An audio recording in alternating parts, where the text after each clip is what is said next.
The Armenian president is warning the violence in Nagorno-Karabakh could descend into an all-out war as this disputed region spirals into a fourth day of fighting.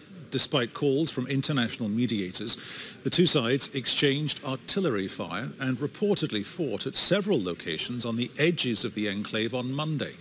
The Russian Foreign Minister Sergei Lavrov has criticized a statement strongly supporting Azerbaijan.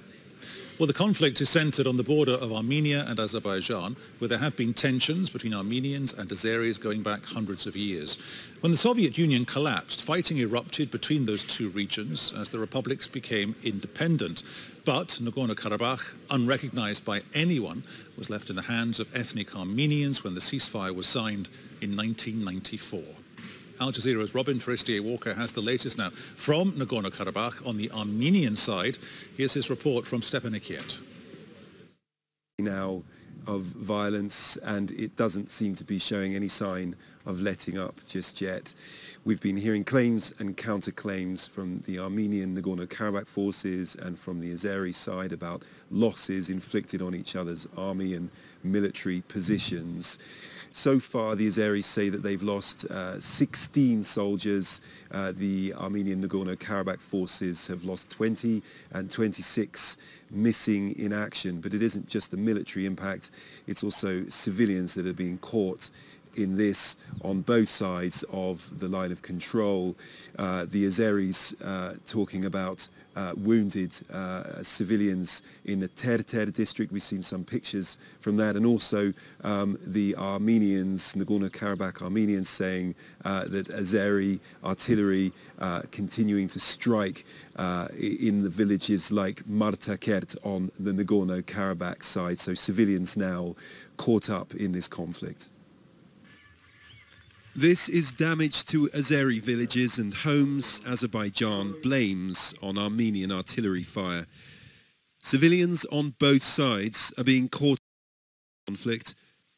In Nagorno-Karabakh, the Armenian mayor of this town was killed when his car was hit by a rocket.